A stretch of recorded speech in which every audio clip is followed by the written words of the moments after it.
Very good. Very good. Ek wil ons gou 'n bietjie gesels oor. Die Bybel sê die geestelik het ewenwel nie eers gekom nie, maar eers die natuurlik, daarna die geestelik. Ons liggame is letterlik opgemaak van triljoene selle. Elke orgaan het 'n unieke sel, die hart, die brein, die been, die beenmerg, die senuwee, alles. Almal van hulle het 'n naam. Maar wanneer daai orgaan begin skade kry, of hy begin breek, of hy funksioneer nie soos hy behoort nie, is daar 'n ander klomp selle in ons liggame wat neutraal is, wat nie eens 'n identiteit het nie. Dit noem stemsels.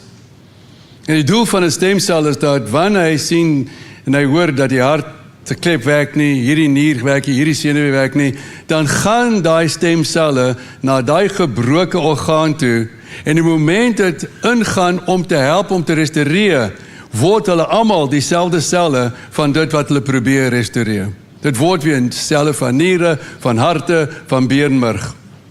En God is net briljant. Eers die natuurlik, daarna die geestelik. So wat gebeur daarmee? Ons het oor die 200 verskillende liggaamselle. Elkeen het sy eie DNA. Elkeen. Maar elkeen het ook 'n spesifieke, doelgerigte doel in ons liggaam. Toeskouers na bedienaars. Hoeveel mense het nog nie eens hulle doel, hulle skepingsdoel, op aarde gevind? Ons gaan kerk toe, ons doen al die goed wat reg is. Maar hier is die ding, die Bybel sê, dat die Heilige Gees het elke liewe Christen 'n gawe gegee, toegerus, bekwaam, met 'n gawe, met 'n roeping. Dat ek en jy kan iemand waar hulle tekort kom, ook kan gaan bedien. Wat my dan baie geseën het, is dat, it's going to take so long. I'll skip that one now. Ja. 1 Petrus 4:10. God het aan elke een van julle 'n genadegawe gegee. Met hierdie gawes moet ons mekaar dien, sodat God se ryk genade deur ons aan mekaar kan deurvloei. Romeine 12:6 sê ons het gawes wat aan mekaar verskil, volgens die genadevergang tot elkeen wat aan ons gegee het. Ons moet hierdie vermoëns reg gebruik.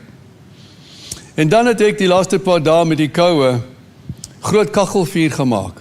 Maar ek is iemand wat nie 1 of 2 houtjies kan opsit nie. Ek gaan sit 'n hele boom daarop. En groot dik stukke.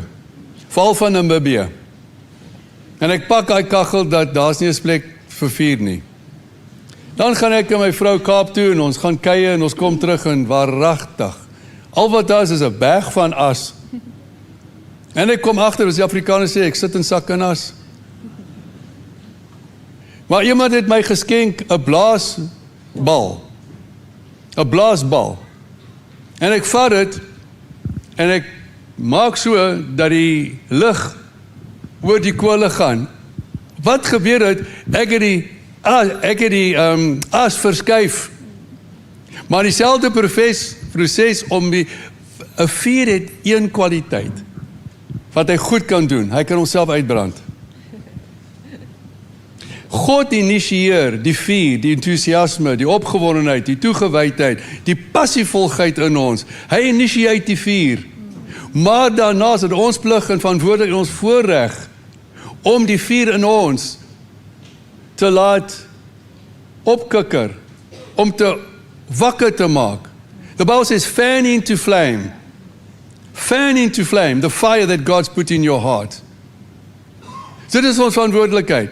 Maar toe ek sien dat ek daai blaasbal gebruik, ewe skielik die punte van die kole begin weer so klein gloei. En hoe meer ek suurstof op dit gedoen het en die as is verwyder, die kole langs mekaar het van mekaar begin energie ontvang. Het begin hitte, warmte aan mekaar. Toe gloei hulle. Dan kan ek maar klein stukkies hout weer opsit en ewe skielik is dit weer daar en dan kan ons weer braai in die kaggel. En ek wil agterkom dat God wil hê dat as jy nie besef wat jou roeping, jou doel, jou gawes is nie. Daar's nie 'n kind van God wat God nie toegerus het met 'n gawe, met 'n doel. En alles jy net 'n stemsel. As jy sien wat iemand 'n sekere, gaan na daai persoon toe. Maak moeite met daai persone, bedien daai persone deur Christus wat deur jou hulle bedien. En ek wil eindig met hierdie ding. In 1 Johannes 1 vers 7 sê dit, wanneer ons in die lig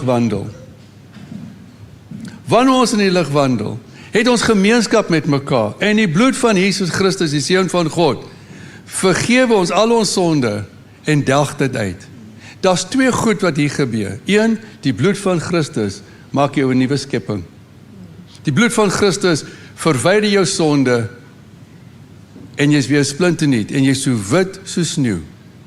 Die ander ding is, wanneer ons as lidmate mekaar vind, die wat vir siekes wil bid, die wat intercessors wil doen, so begin e-mails stuur na info@die-bron en sê ek wil miskien hier betrokke raak as 'n helper, hier wil ek begin mense to counsel them, hier wil ek begin om in te tree, hier wil ek begin straatwerk doen.